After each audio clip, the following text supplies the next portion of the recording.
एक बार फिर आपका ऑल मार्टी रुपी पे स्वागत है। आज हम बात करने वाले हैं दो ऐसे इंटरनेशनल फंड्स की जहां आप अभी भी पैसा लगा सकते हैं।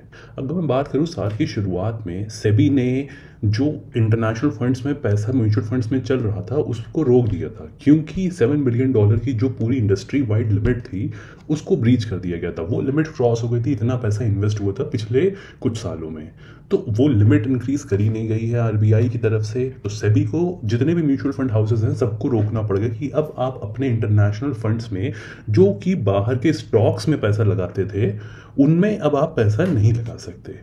अब यहाँ पे कहानी आती है कि जब $7 बिलियन की लिमिट ब्रीच हो गई तो ये फंड्स कैसे पैसा दे रहे हैं। दरअसल $7 बिलियन की उन फंड्स के लिए लिमिट थी जो कि यूएस स्टॉक्स में या फॉरेन स्टॉक्स में पैसा लगा रहे थे।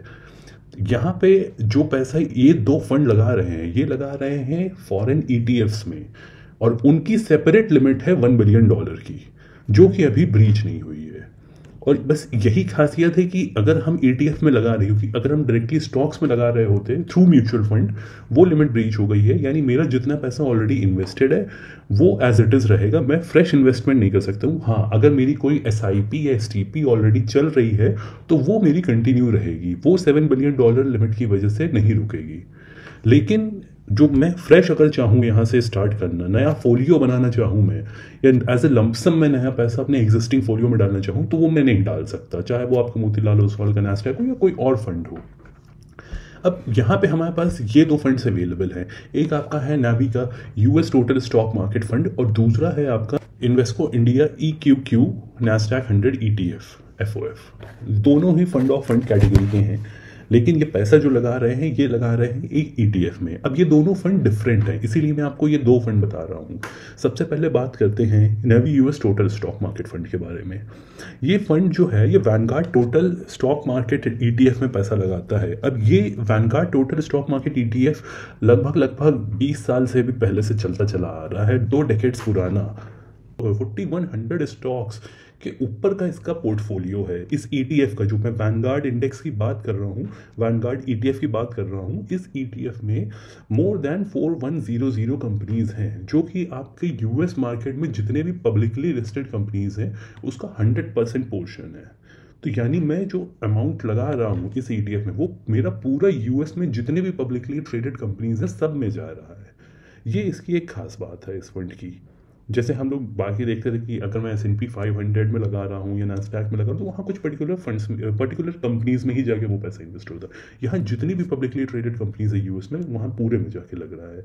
ये वैनगार्ड की जो total US stock market index है ये इसकी खास बात है, इसीलिए नाम है total US stock market index. अब जब इसमें पैसा लग रहा है तो अगर मेरे पास ऑलरेडी S&P 500 है तो मैं इसमें पैसा क्यों लगाऊं इस टाइम पे। सबसे बड़ा रीज़न तो ये है कि S&P 500 में आपके पूरा पैसा सिर्फ लार्ज कैप कंपनीज में लग रहा था। यहाँ पे आपके पास लार्ज के साथ साथ मिड और स्मॉल का भी कॉम्बिनेशन है।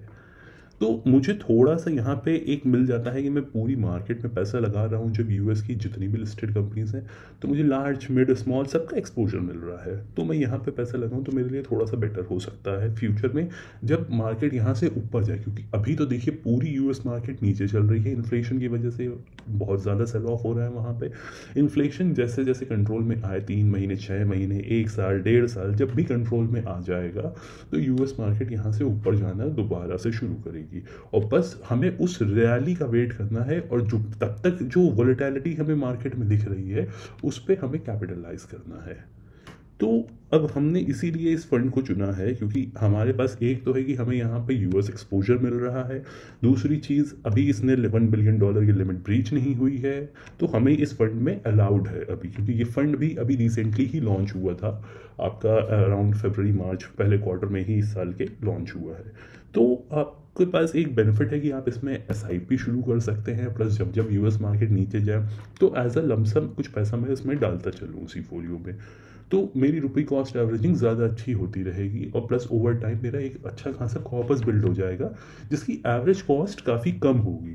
क्योंकि जब यहाँ से मुझे रैली आएगी, चाहे वो 1 साल बाद आए, 2 साल बाद आए, 3 साल बाद, जब भी आएगी तो मुझे यहाँ से जो रिटर्न्स बन के मिलेंगे वो काफ़ी अच्छे मिलेंगे। और ये आपने पहले भी यूएस मार्केट में देखा है, चाहे वो कोविड का टाइम हो, चाहे वो 2008 के टाइम हो, तो वो आप ऑलरेडी हिस्ट्री अगर उठा के देखेंगे तो आपको रिटर्न्स दिखेंगे। तो वो मुझे बेनिफिट यहाँ पे मिल रहा है। इसके जो रिटर्न्स हैं navy US total stock market fund के, करेंटली आपको तो नेगेटिव में दिखेगा क्योंकि फंड जब से लॉन्च हुआ तब से यूएस मार्केट कंटिन्यूसली गिर रही है। तो अगर आप रिटर्न देखना चाहते हैं तो आप इंडेक्स के Vanguard total US stock market index के पास्ट के रिटर्न्स देख सकते हैं कि उसने पास्ट में किस तरह के रिटर्न्स बनाए हैं। वो मैं आपकी स्क्रीन पे दिखा रहा हूँ, ये उसके पास्ट के कुछ रिटर्न्स हैं। तो इसके बेसिस में आप देख सकते हैं कि आप क्या रिटर्न एक्सपेक्ट कर रहे हैं, प्लस जब मार्केट अचानक से उठती है तो उन ड्यूरेशंस में क्या क्या मुझे रिटर्न मिला है वो ऑलरेडी आपको पता होगा, क्योंकि अगर आप ये वीडियो देख रहे हैं तो आपका मुझे लग रहा है ऑलरेडी नैस्डैक के किसी फंड में एक्सपोजर रहा होगा। अब वो आपने जब मार्केट लो थी तब लगाया कि जब मार्केट हाई चल रही थी तो लगाया है, वो डिपेंड करता है कि आपकी टाइमिंग क्या रही थी। जब लो लगाया होगा तो आपका पोर्टफोलियो ग्रीन होगा, अगर आपने जब हाई लगाया है अराउंड नवंबर अक्टूबर या अगस्त लास्ट ईयर के, तो आपका पोर्टफोलियो पूरा रेड में होगा इस टाइम पे। तो रिटर्न्स जो आपको अभी navy US total stock market दिख रहे हैं वो देख के अभी आपको कोई फायदा नहीं होगा। आपको देखने हैं रिटर्न्स अगर, तो Vanguard US total stock market के रिटर्न्स देखिए। अब हम बात करते हैं अगले फंड की, जो है हमारा इन्वेस्को का, Invesco EQQ Nasdaq 100 ETF fund of fund. इस फंड में खासियत ये है, ये सिर्फ और सिर्फ नैस्डैक 100 इंडेक्स में लगाता है। ये बिल्कुल सेम वही फंड है जो कि आपका मोतीलाल नैस्डैक 100 हुआ करता था, जो कि उस टाइम पे इकलौता फंड था जो यूएस मार्केट में लगा रहा था। बट मैं बात कर रहा हूँ 2020 की। वो एक ऐसा टाइम था जब मैं अपने क्लाइंट्स का भी मैंने पैसा लगवाया है, तो वहाँ से हम लोग ने जो पोर्टफोलियो में रिटर्न्स बनाए ऑलमोस्ट 70-80% के रिटर्न्स बनाए, वो अब हमको यहाँ पे नहीं मिल पाएंगे इस टाइम पे, क्योंकि मार्केट नीचे जा रही है। तो ये टाइम है कि हम इस टाइम पे फ्रेश इन्वेस्ट करना शुरू करें, और जब हम फ्रेश इन्वेस्टमेंट्स यहाँ कर रहे होंगे तो हमें दोबारा से वो अपॉर्चुनिटी मिल सकती है। लेकिन मोतीलाल नैस्डैक 100 इंडेक्स में वो अपॉर्चुनिटी नहीं है, क्योंकि $7 बिलियन वाली लिमिट।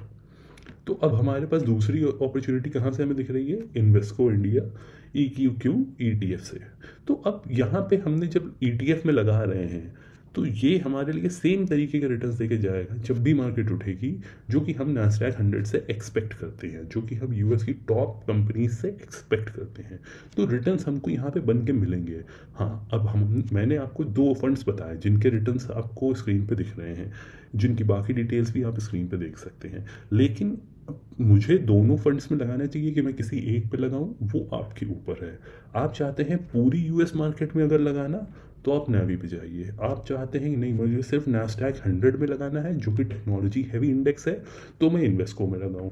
लेकिन मैं चाहता हूं मैं दोनों में अगर लगाना चाहूं, क्योंकि जो मेरी नेवी की Vanguard US total stock market index है वो टेक हैवी उतनी नहीं है। तो अब मुझे अगर उसमें लगाना है, या तो मैं ये कर सकता हूँ 2 SIP चला दूँ डिफरेंट डेट्स पे, जो कटे मेरी एक इन्वेस्को में जा रही हो, एक मेरी नेवी पे जा रही हो, क्योंकि SIP के थ्रू इन्वेस्ट करना बेस्ट रहता है। वो मुझे बोलने की ज़रूरत नहीं है, वो सबको ऑलरेडी पता होगा। तो हम लोग ये कर सकते हैं कि 2 हम लोगों ने खोल दी SIP अलग अलग डेट्स की, ताकि एक दिन मान लीजिए मार्केट ऊपर भी है तो अगले वाले में क्या पता नीचे आ जाए, और प्लस हमारे यहाँ से कॉर्पस ईजिली बिल्ड हो सकता है जो हमें फ्यूचर में बेटर रिटर्न्स दे सकता है, क्योंकि हम यहाँ पर जोग्राफिकल रिस्क को भी डाइवर्सिफाई कर रहे हैं। सिर्फ इंडियन मार्केट में पैसा लगा के छोड़ देना अच्छी बात नहीं है। अगर हमें यूएस में बेटर अपॉर्चुनिटी दिख रही है, तो ऑलमोस्ट 30% डाउन चल रही है यूएस मार्केट अपने हाई से, तो अगर वो अपने हाई को भी वापस टच करती है आने वाले 1.5 साल 2 साल में, तो हमें बहुत ही अच्छा रिटर्न वहाँ बन के मिल सकता है। मान लीजिए उस टाइम पे अगर हमको इंडियन मार्केट से नहीं मिला उस तरह का रिटर्न, इंडियन मार्केट ने क्या पता आपको अगले 1 साल 1.5 साल में 12% 15% बना के दी, यूएस मार्केट आपको 30% बना के देगी, तो एटलीस्ट आपके पास ये रहेगा ऑन एन एवरेज आपके पोर्टफोलियो ने तो 18-19 रिटर्न बना दिए ना। तो बस हमको यही देखना है कि हमारा पोर्टफोलियो किस तरह से बेटर परफॉर्म कर सकता है। मैं ओवरऑल पोर्टफोलियो की बात कर रहा हूँ, including Indian mutual funds and US mutual funds. अगर वीडियो अच्छा लगा हो तो लाइक करिएगा और चैनल को सब्सक्राइब करिएगा। Thank you.